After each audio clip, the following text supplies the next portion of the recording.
Good morning. Thanks for joining this workshop, a mosaic of markets, outlook and interplay across the clean fuel standards of Canada and the US. My name is Harry Horner. I'm the Research and Insights Lead at California Carbon. Unfortunately, our specialist LCFS analyst, Utkarsh Khoury, has been struck down with COVID in the last week or so. And so so I'll be leading through the webinar, and Utkarsh may join us with the Q&A at the end of the session. But yeah, our team has been coming back year after year, providing new updates and new insights on the markets within the WCI program. That's been our traditional point of focus. This year, we've also expanded our coverage to North American clean fuel standards, and soon we will be covering the RGGI markets too in the next month or so. We're also launching a voluntary offsets market product, which will have direct transaction data for price and volume in that market as well. So before I begin, I'd like to mention some housekeeping rules. In case you're facing any issues with audio or video, please drop a message to the host and we can try and sort it out. Also, there's a chat box and a Q&A window. You probably all know the drill. So please put any and all questions in the Q&A, and we'll come back to those at the end of the session. We have two expert panelists with us, Brad Neff and Dane Delhousie, and I'll introduce them in a bit.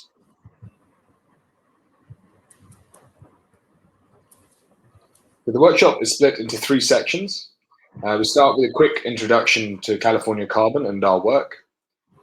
Section 1 will then cover the overview of the North American clean fuels markets. In this part, we will discuss the existing clean fuel markets across the region. The objective will be to compare and highlight the similarities and then some of the unique aspects of each of these markets with respect to their design, construction, and market variables, such as market size, transaction volume, price, and clean fuel demand. An important aspect of discussion in this section will also be the role of carbon intensity in determining the goals and direction of these markets. I'll end this section with a brief introduction to the upcoming Canada CFS, which is yet to be launched. And in section 2, I'll provide a brief overview of our clean fuel forecast model. And then section 3 will cover the scenarios of that model and some of the outputs. So carbon market programs are emerging to reduce. Yeah, this is. I think we can skip through this part. Okay. Yeah, better. Right, so we can go back to the presentation, Akash. Yeah. Sorry, we've got a bit of, because of the last minute change in staffing, we've got a bit of a divorce between speaker and presenter. So yeah, on this slide, you can see a map indicating the most prominent clean fuels markets in North America, with California LCFS, Oregon CFP, British Columbia LCFS, and the upcoming Canadian CFS. Also, we have the Transportation and Climate Initiative in the 3 northeastern states and DC. This is a little bit different to the other markets, as it's designed along the cap and trade based market, like that of the WCI market in California and Quebec, more similar to that. California LCFS is by far and away the largest existing market. Oregon and BC are much smaller in terms of vehicle stock and therefore credits. But with the entry of Canada into the North American arena, this has the same potential to disrupt the status quo a little bit. To what extent that new market will, to what that will mean for market dynamics really remains to be seen. But some of the answers are later on in this model. The clean fuel programs have several similarities in their construct and design. So now to touch on the design and implementation of these markets. They're each similar in scope, primarily focusing on seeking emission reductions from on-road transportation fuels. With the exception of TCI-P, which is a cap and trade based mechanism, as I mentioned, they all use credit creation and trading and the cost containment mechanism, which is the credit clearance mechanism. can again be seen that California LCFS is the largest market here in North America, dwarfing Oregon and BC, both in terms of volume and value of credits traded along that bottom line. Save for the TCI-P, they each have goals to reduce the carbon intensity of their fuel pool.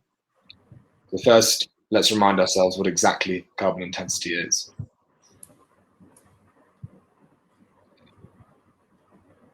This is defined as the amount of CO2 released per unit of energy produced. The carbon intensity, or CI, is calculated using life cycle analysis, taking into account extraction, processing, and then distribution of the fuel. Therefore, it's referred to as a well-to-wheel analysis. In general, credits are traded for providing a fuel with a carbon intensity under this limit, and a deficit is created by providing fuels with a CI above the limit, with each credit being equivalent to 1 metric ton of CO2 equivalent emissions. The CI limit is then lowered as the program evolves over time. This increases the demand on fuel producers to produce lower carbon fuels. These credits can then be traded, banked, and ultimately retired to fulfill an entity's compliance obligations. The graph here demonstrates how ethanol and electricity, both low carbon fuels, can generate credits by having CIs beneath the standard requirement. Electricity is proportionally cleaner and therefore generates proportionally more credits. On the other hand, gasoline having a CI above the LCFS requirement will accrue deficits, and a fuel supplier providing gasoline will need to meet their compliance obligations in the program by purchasing credits.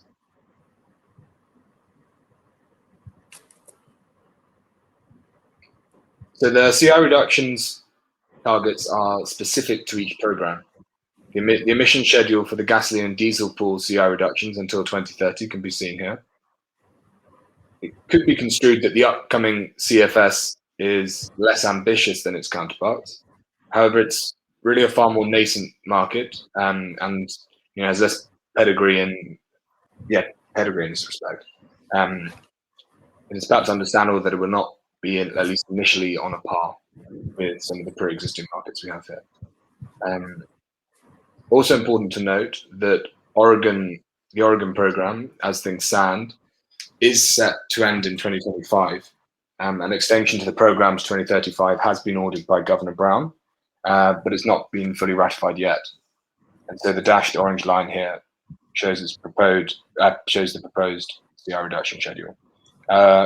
We also had news today of the Washington LCFS, I think, passing through the next stage of the legislation. So we may well see, some more emergent markets here. But these are all the announced ones. Maybe we come back to that news.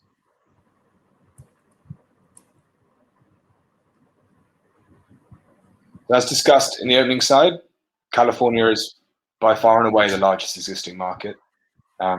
You can see here the transactions volume of credits range in the millions, whereas the other markets are in the sort of few hundred thousands or lower. For the pricing of credits, both California and Oregon have fairly stable price ranges in comparison to BC, which has been a lot more volatile over the last 12 months. We've seen a variation of between $60 to $330 just over the last year. Volatility of the BC market probably driven by two different features. Firstly, there's not a price ceiling mechanism, which is present in both the Oregon and California equivalents. And secondly, the market demand is concentrated in a few but very large-sized obligated parties. And so, therefore, in a way, it's a little bit more of an oligopoly, or a few smaller transactions would be able to determine prices, or a few transactions from proportionally fewer buyers determines prices. And you've probably also got slightly slower price discovery as well because of that, slower or more clouded price discovery.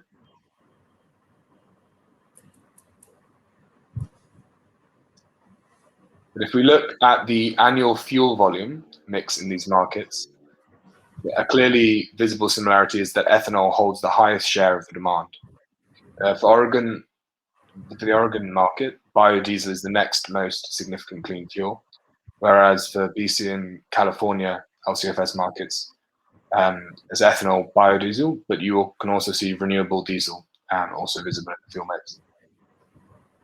An important aspect to note is that electricity as part of the fuel mix to the transportation sector is a lot more significant, or presently only significant in the California market.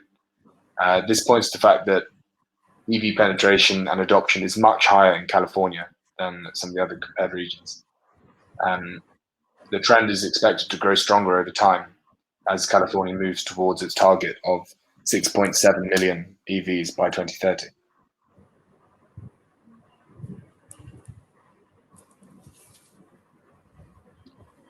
The distribution of credit generation share by various fuels is more or less a continuation of the trend discussed in the previous slide.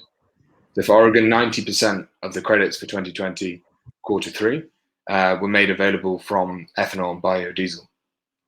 For California, there was a slightly more blended mix, ethanol, biodiesel, renewable diesel, and electricity. You could say this demonstrates a little bit more maturity in the market, and showcases the growth of multiple pathways being adopted at the same time. We don't have this level of detail and this level of data for the BC market at the moment. Another interesting feature from this data is that for the Oregon market, credit buying is predominantly from gasoline-based obligation entities, which also signifies how Oregon has a much higher proportion of light-duty vehicles compared to some of the other markets.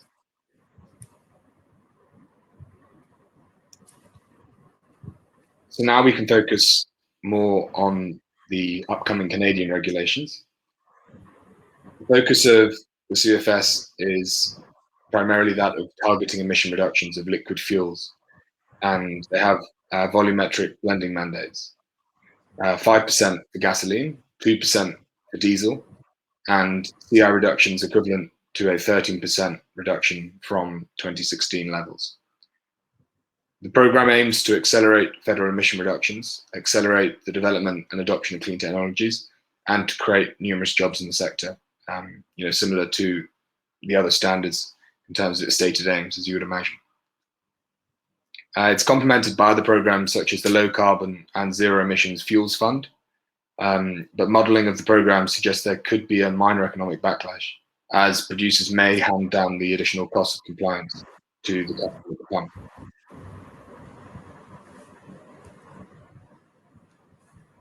So we expect the market, as on this schedule, to be launched by the end of 2022, but the generation of credits will begin by 2021. And so we're currently tracking some of that data coming through, and its first sets on our site. So now a little bit about how the credits are generated and the different compliance categories that they can fall into. So the first compliance category recognizes actions that reduce a fossil fuels CI through GHG emission reductions to create credits. Credits can be created as of the date of registration of the final regulations. Projects can include an aggregation of reductions from multiple sources or facilities, and there's no minimum emission reduction threshold that's currently set. The number of credits created would be determined by a quantification method, which specifies the eligibility criteria for the project, as well as the approach for how to quantify that project. And the second category encompasses credits that would be created under the proposed regulations for low CI fuels, produced or imported in Canada. Low CI fuels are fuels other than fossil fuels, subject to the CI reduction requirements. They must have a CI equal to or less than 90% of the credit reference CI value for the fuel. All low CI fuels supplied to the Canadian market, including fuels used to comply with existing federal and provincial renewable fuel regulatory requirements and British Columbia's RLCFRR, would be available to create credits under these regulations. So it's all encompassing in that way. CC3 that specifies end-use fuel switching in transportation. So it enables credit creation for changing or retrofitting a fossil fuel vehicle to be powered by another type of fuel or energy source, such as EVs.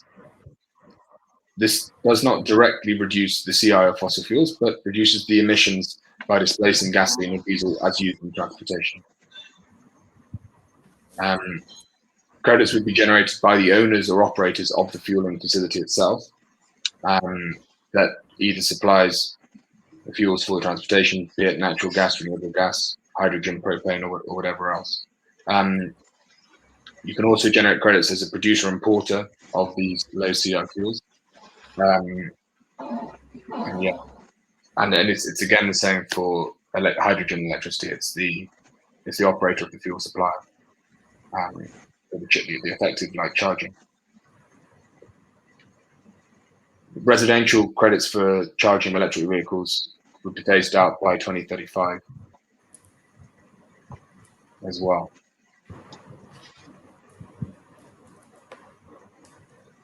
So now we come on to the forecast. We've developed this market. The model is a fuel demand supply model that also calculates price based on the marginal abatement cost of each of the different fuels. Demand and supply of credits are linked, impacting the transportation sector. So we have the projected stock of the different types of vehicles, the kinds of fuels used within those vehicles, the vehicles mile traveled for all the different kinds of vehicles, even like seasonal behavioral changes around driving patterns or trade patterns. Variations also take into account changing technological pathways and new emergent credit like hydrogen or carbon capture storage or refinery. I just mute that door. So the pricing forecast has been derived from the trademark CFS carbon outlook model. It first computes the marginal cost to reduce carbon intensity for each credit generation pathway relative to the price of the fuel which is being displaced. So it's that marginal relative cost of displacement.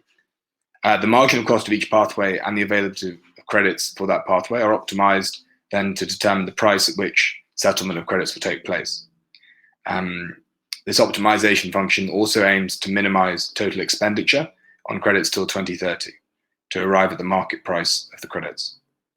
So it's like a spending, it's a minimizing of that spending optimization function.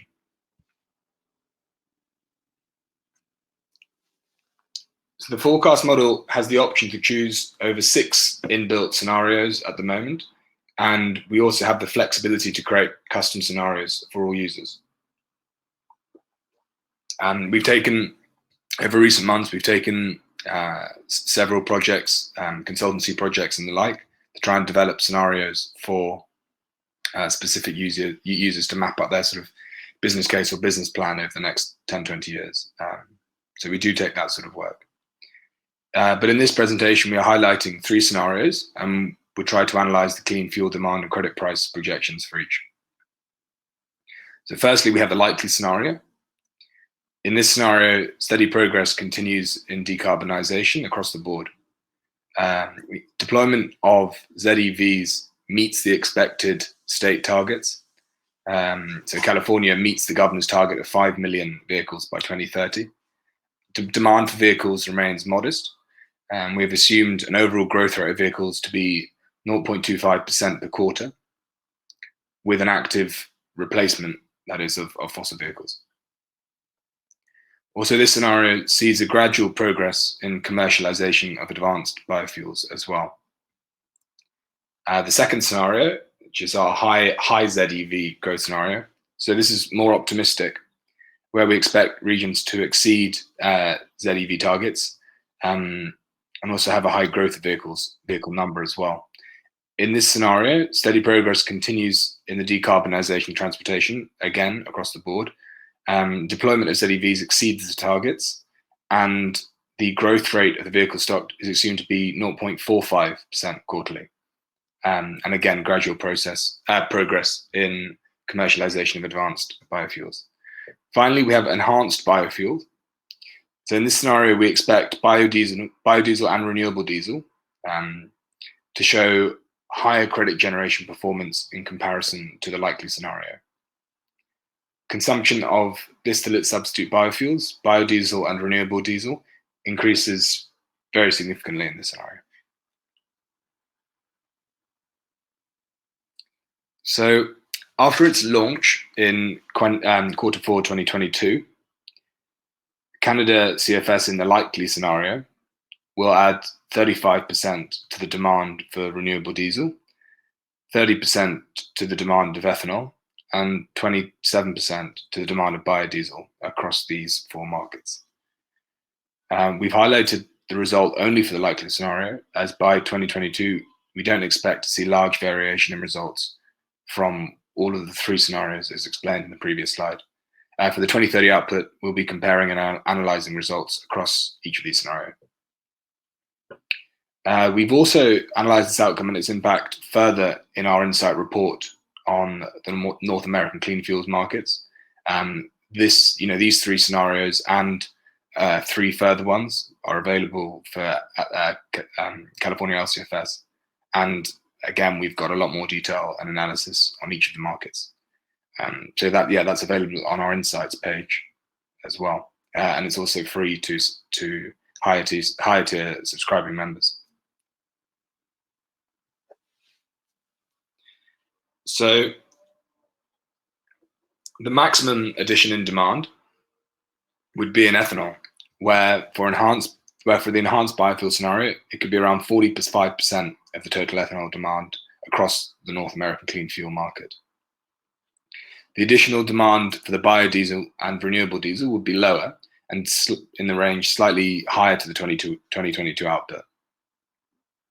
Projections are based on existing fuel mix of vehicle stock and the level of blending across biofuels. The proportion of demand from Canada CFS and biodiesel and renewable diesel is not expected to rise much higher from 2022 as they reach their blending limits faster than other markets. Their share could increase if there is a technological advancement where there is where a higher blending ratio, I suppose, is possible.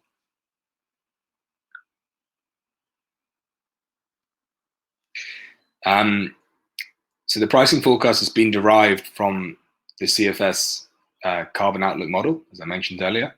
As I explained, it really computes around the marginal cost of each pathway, and as I said, it's then optimized to determine the price at each of those. The price trend for each of the 3 scenarios can really be grouped into 2 categories. And we have some further categories when we include the other 3 remaining scenarios that make up our base of 6.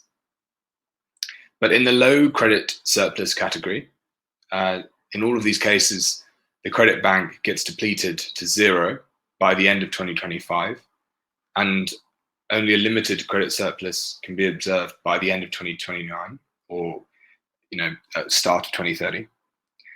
Therefore, the price drops after achieving a peak of $234 at 2025, and then it goes right down to the floor price of $25 by 2029.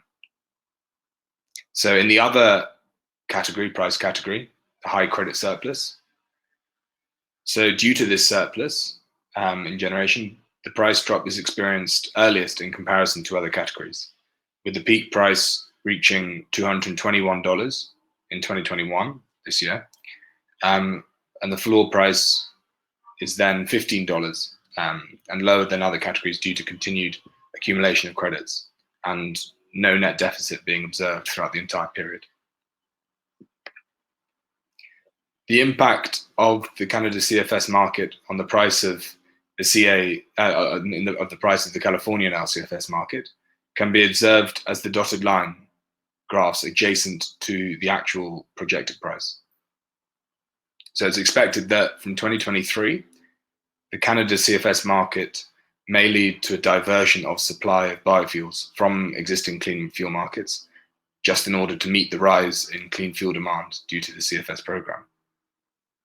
As the price of Californian credits increase over time, suppliers may consider choosing the Canadian market for better incentive on their fuel rather than the Californian market, where the credit price is eventually expected to fall down to a floor.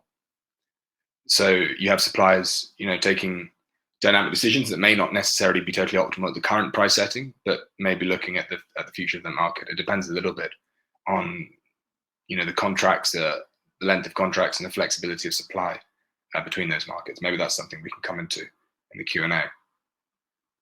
But this situation would imply that a decrease in credit surplus in the LCFS market may actually raise the price somewhat. So yeah, I think it's important to take in this price forecast, and I'm sure it will help inform some of the discussion we're coming to now. And yeah, I think we're now coming towards the Q&A session. I'll see what we have from the audience.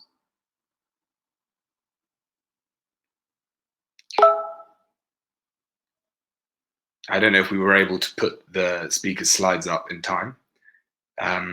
If we don't have the speaker's slides, then we can just, I think, end up on that price forecast maybe to inform it.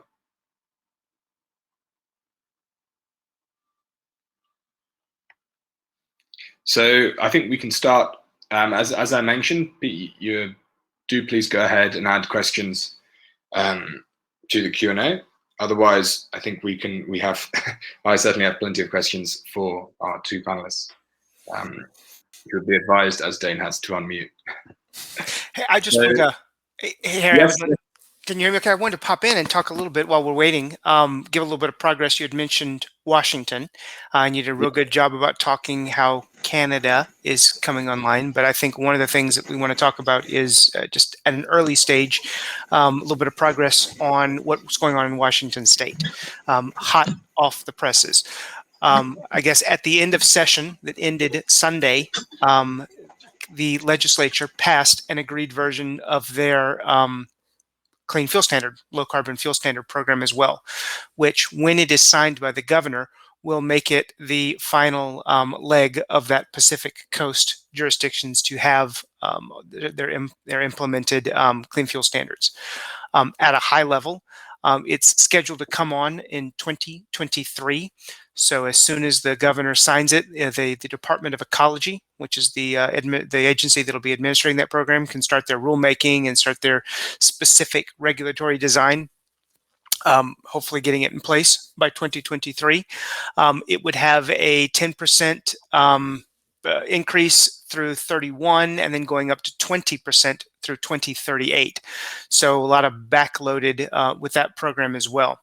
It also had a couple of interesting sort of, I'll call them quirks and off-ramps that are associated with that, which makes it a little bit unique to some of the existing programs.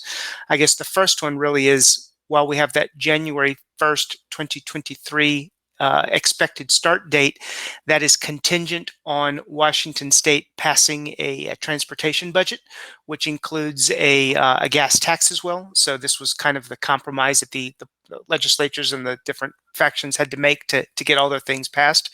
So if and when the legislature passes a transportation funding, either in a special session or in next year's budgetary session, or God forbid in 23 in their next year's regular session, that would be the trigger point that the actual standards and meeting those carbon reduction goals would kick in Washington.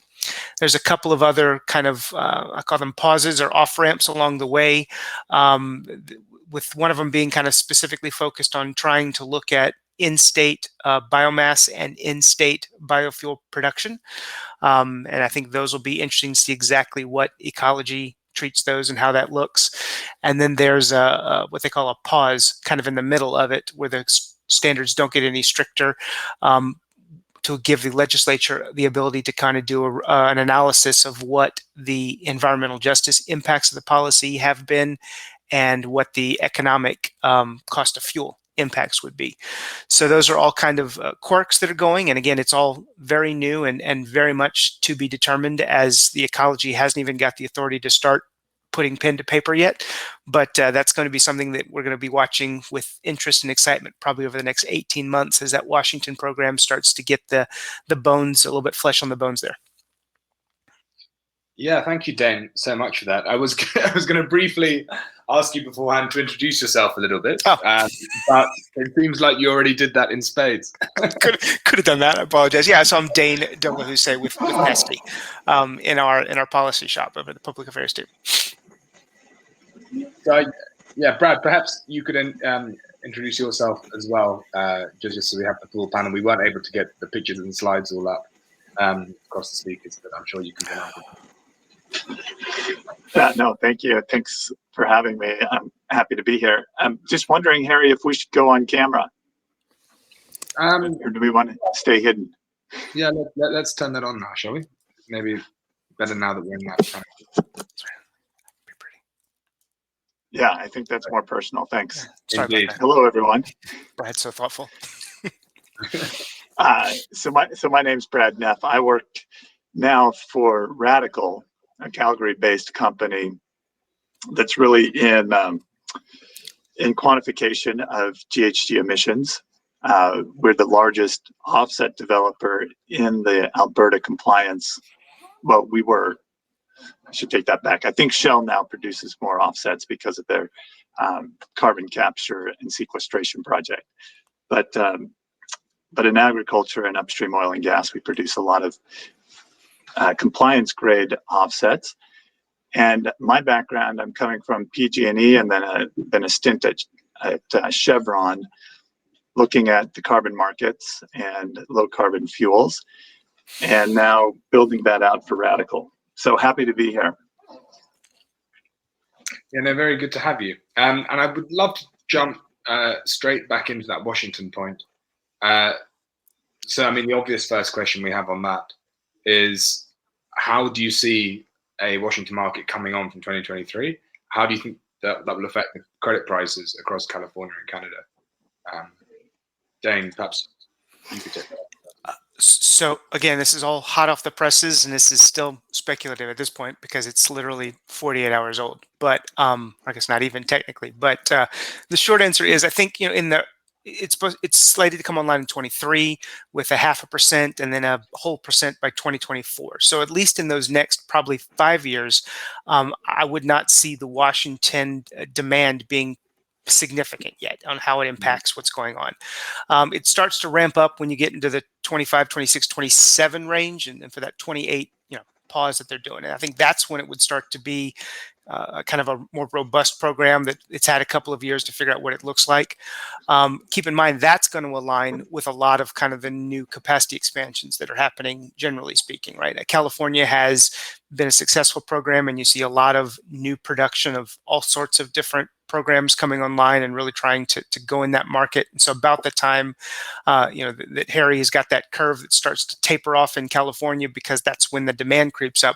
That's about the time that next market kind of comes online, potentially as being a viable market with a strong enough carbon reduction demand signal to maybe take some of that additional volume and start spreading it out further across the West Coast instead of being just concentrated in the California market.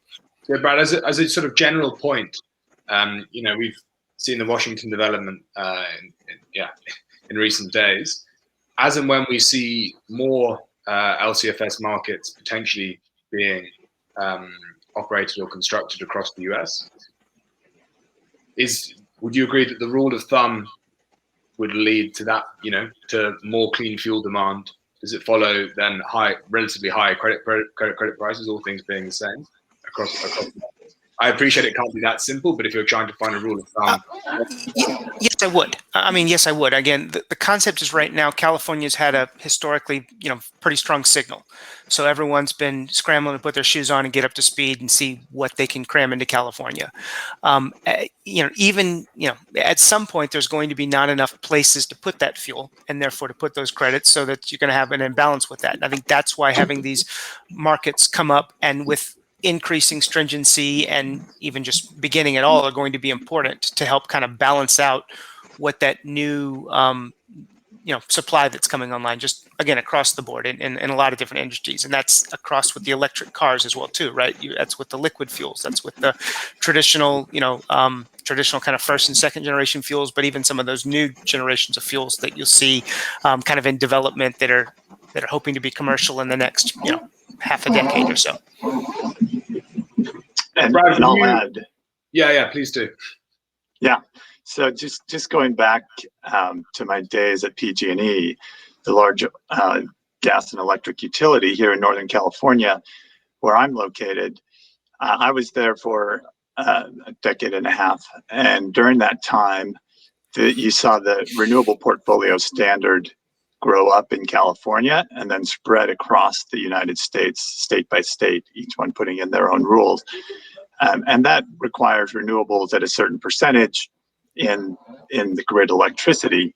And I see the same thing happening for the low carbon fuel standards.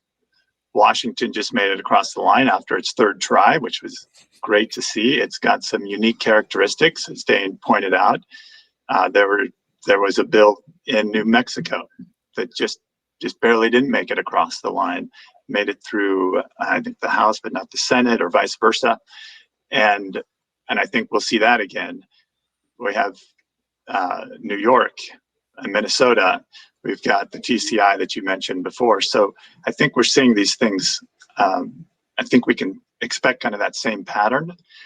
But the interesting thing here that looking at working with professionals that do the actual modeling and the pathway development and CI calculations is that these nuances in these programs make a big difference. What qualifies, what doesn't qualify, how do you calculate how do you do the life cycle assessment to get to the CI, which I think will produce a lot of complexity if we don't find some way to synthesize all of that complexity, which could open up some very interesting arbitration opportunities for traders who are skilled and know the nuances between these different programs and what fuels get more credit where and how to move those fuels around. Yeah, no, that's exactly what I wanted to come to, is in line with another question we've got. So the question asks, is it economical to transport biodiesel from California to Canada, or is it that the trade of the credit, the credit differential price will be what facilitates that movement of goods? I mean, just to further that for us, over the next month, we're looking at developing really a sort of like dollar credit price per gallon or per barrel, per unit of fuel, and we're trying to erect that index across these different markets and then display it, on our front page. So we're still, as you would imagine, in some of the points of sort of equivalence calculations, and trying to decode some of those regulations and then quantify that difference. But I mean, certainly for us as an information provider, that's where we see and where we hear the value is if we can find that, credit dollars per gallon or credit dollars per unit of whatever that fuel is. Would you agree with that assessment? And is that going to be the data where people keep their eye on? Right. So I think two things I would say. First off, to clarify, the program is not set up that you can put fuel in one market and then have the credits exported to another market. They have to stay attached when they enter a market. So if the question is, can I put it in California and just sell the credits to another market? No. If the question is, does the value of the credit make it worth it for me to move it out of one market to a second one, then that goes to Harry's point. I would also say, and Brad was mentioning that the arbitrages, things like that Canada federal standard is going to roll out a new model. And it's a new model that all of the undercarriage has not been fully vetted by a lot of the participants in the market because it's still being tinkered with and put together and finalized. And so we'll see it when they finally go to their final reg publication, hopefully later this year. So again, I think that's going to be a big factor in how it treats different raw materials, different regions from where those raw materials come. Does it look for Canadian crops? Does it give some sort of either preference or some sort of otherwise favorable carbon accounting for some of those, or is it trying to match what's done in other markets and how that plays out? So I think that'll be a really interesting factor that really helps determine the interplay between that Canadian market and what that pull really looks like. And unfortunately, for a lot of players in that industry, it's just not known yet, which is, always unsettling. You'd like to be able to know more to plan more, right?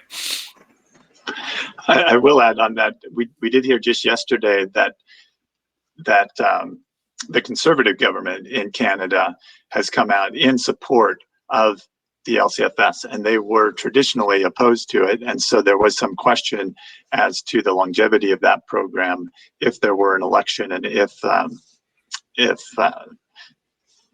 the power were to change hands, if you were. But now it looks like that it's much more certain that will be developed and come online.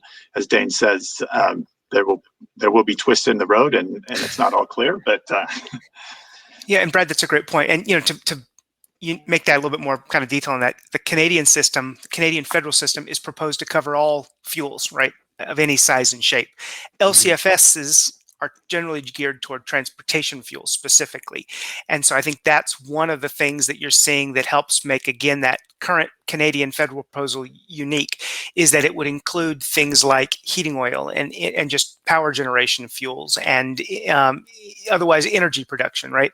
As opposed to just making your car or truck or bus or plane go. So I think it's another interesting quirk, which is going to help, I think, differentiate that Canadian market and some of those edges that traders like to play with and business planners like to plan around. I mean, this is the way that we're approaching this market is that you can't. I mean, we're sort of saying that it's very difficult to understand one without understanding them all, or have context on one without understanding the rest because of their interlinking. The WCI market has been able to operate, relatively independently of the Regi market, say, for example. Besides some of the traders that might specialize in both, because the emissions are static within that state.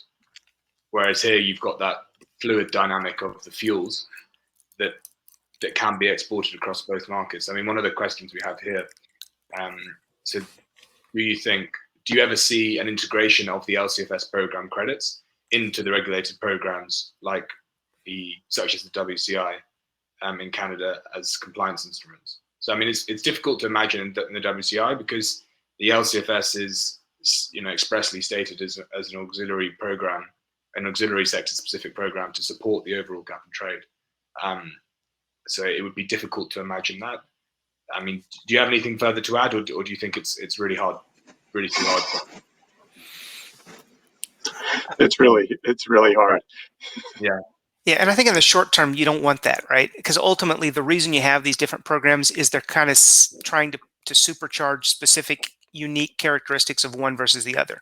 I think when I'm old and gray and I've got grandkids, and we're talking about when carbon pricing and carbon impact is more ubiquitous across all supply sectors, that's when these things become less unique. But right now, I think people don't understand the carbon impacts of food production versus energy production versus transportation use versus whatever. And so you need programs to focus on one or more of those sort of things to frankly just raise awareness and understanding before you can integrate and get them ubiquitous.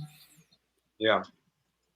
No, I think, and if I can cut in, I think as we look at, we've talked about the complexities between LCFS programs and just those details that really make it that really matter on the program structure. I was talking to some experts a few days ago, and of course, before you can even think about linking these LCFS programs, you need to think about the stringency of the program, and then how those LCA models are set up so that there's some coordination there. So a credit's a credit, and when you think about linking LCFS to a cap and trade market, it's so much different than just one LCFS to another LCFS. To think about it might prove to be kind of short-term thinking to see one market is oversupplied and another market tight. So if we join the two together, then we can find a balance.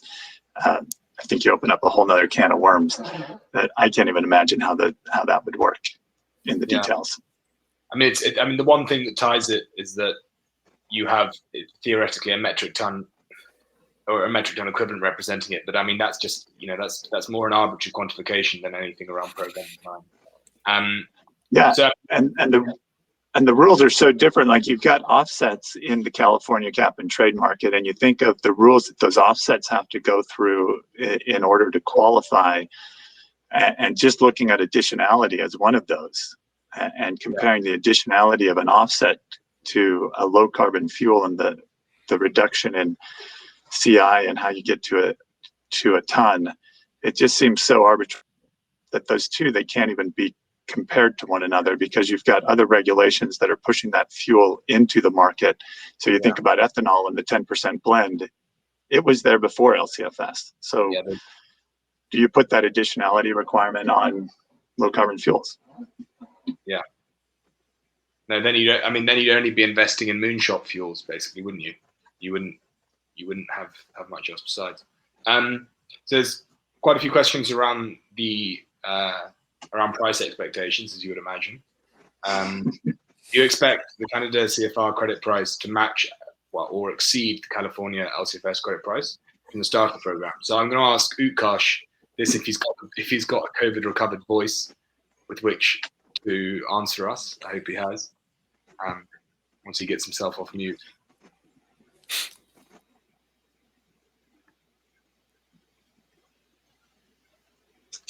Oh, you're doing a screen share. Okay, fine. Is he going to write it on the screen for us? Hey, I guess you guys can hear me now. Yeah. Right.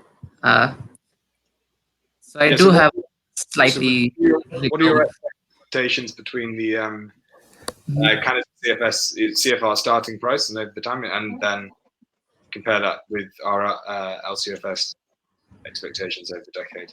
Excusing the voice. Yeah, no problem. I think, as you mentioned in the presentation about the pricing forecast mechanism, the model which we've been following, the marginal abatement cost methodology, which we were applied for the California market, we did the same thing, the same exercise for the Canadian market as well, although it's not gone online yet, but making certain assumptions. And clearly, to answer your question, if it'll match the price of California, so the answer would be, so I think what we are expecting or what we are getting at is it won't match the price. It would probably open a lot lower than the price of California LCFS credit. Reason, so I'll point out probably two reasons there. One of the obvious reasons is that the program launches in 2022 Q4, right? But the accumulation of credit is something within the timeline which starts before that. So there's a year period of accumulation of credit. So credit generation starts before. And assuming that when the market opens, there will already be a surplus. So just going by the economics, there would be, the price won't be that high compared to the other markets because you're starting with a surplus. Secondly, I'll go with more of a behavioral answer. So if you understand the market, the price discovery, or so the uncertainty and the understanding of the market takes time. You could check that with all these markets, be it Oregon or British Columbia or California. We've seen that they started with a very lower price than what they are right now. So these things take time. These are new markets, these are new concepts, and to warming up to this and understanding the real system and the discovery of price, the real price would take some years to settle down. So we do expect the price won't match California. It would be fairly lower than the price which is there for California right now. If anyone has to add anything, or I'll just say quickly, could you share the screen again so we avoid this sort of inception of okay, sorry, didn't see that. Maybe just go back to the PowerPoint and then we keep the audio on. Yeah. Brad, you're speaking. Yeah, I was just going to say that what I find really interesting is how these programs layer onto each other. So in California, you've got the LCFS price, you've also got the RIN value from the RFS program, the blender's tax credit, and other things that all stack on top of each other. And when I was at Chevron, we were looking at creating a pathway for a fuel coming from Africa. And we were looking at bringing it into either California or BC. And the interesting thing that came to light, that's kind of intuitive once you know it, but is that for a fuel to go to be pulled into a market, it's got to have an equivalent price. I'm sure Dane can speak more to this as Neste, a large provider of these low carbon fuels, that if you're going to pull a fuel out of California and send it up to BC, then that the value that you get in BC has to be equivalent or higher, all things taken into account. And so what we saw was that that the stacking of all these programs in California, while it looks very lucrative, the one credit price in BC, the LCFS credit price, had to make up for all the pieces of that stack. So overall, you got the same price up there, which for the fuel we were looking at, which wasn't renewable, so it was low carbon but not renewable, made it so that taking it up to British Columbia would be the better choice. And so now when you lay on Canada on top of BC, I think it does start out slow, I can see that, but once it becomes binding, I wonder, and I'm not a forecaster, I wonder if there's a switch and the BC price comes way down and the Canadian CFS carbon price becomes more binding. So it kind of jumps up when it hits that point and the BC price comes down. Right, and that goes back to, I think, the very first question we asked about, does the carbon price make it worth it to ship it from jurisdiction X to jurisdiction Y, right? Your location and your logistics costs to move that fuel, right? Your access to the feedstock that market A prefers versus market B might prefer, is all going to make a difference, right? And so if I'm, located locally, it's always, finding that logistics and that new terminal and that new offloading and that new customer is always going to be easier locally than far apart. And so maybe that delta in credit prices makes up for the fact that I have a delta in my logistics and my operational costs to move it around too. So all that really plays into it. And what you really come down to is if you are a player that has the ability to move fuel around, right, then you're always going to be playing to the highest market, right? If you're a captive producer, then you're often a price taker in that regard and have to, deal with whatever the local price is because it's too difficult or too cumbersome or too expensive for you to move it into an alternative market. And that's why, as you expand more of these programs, there's always going to be an element of,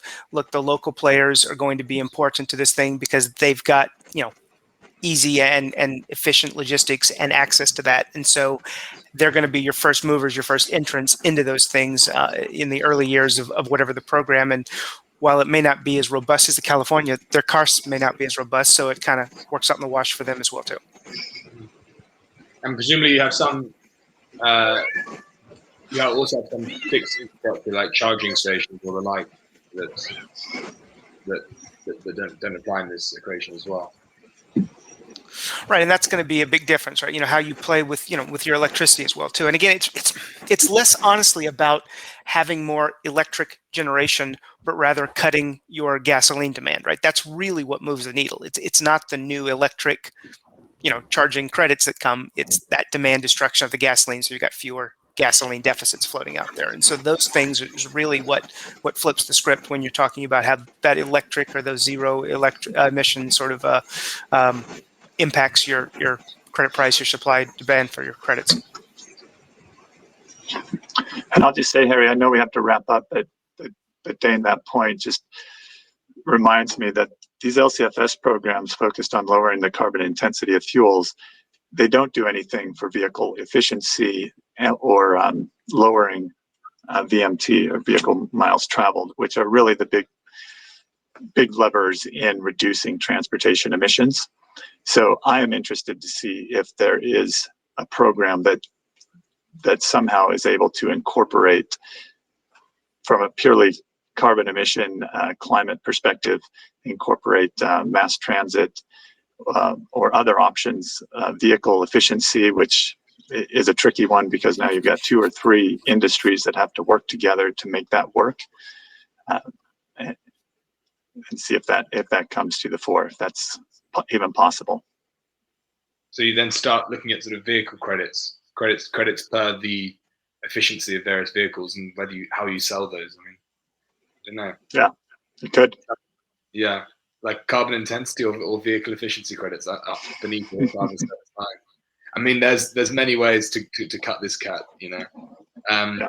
Anyway, we've discussed a few ways in this session, and I really thank Dane and Brad for turning up quite late notice, what with our unfortunately timed COVID case. And yeah, thank you for helping, and thank you for sharing your thoughts. As always, very much appreciated. And thank you all for the audience for providing such brilliant questions coming through to this. If you do want to contact myself or Utkarsh, you can go through the website. Our contact details are all there and on all our notes.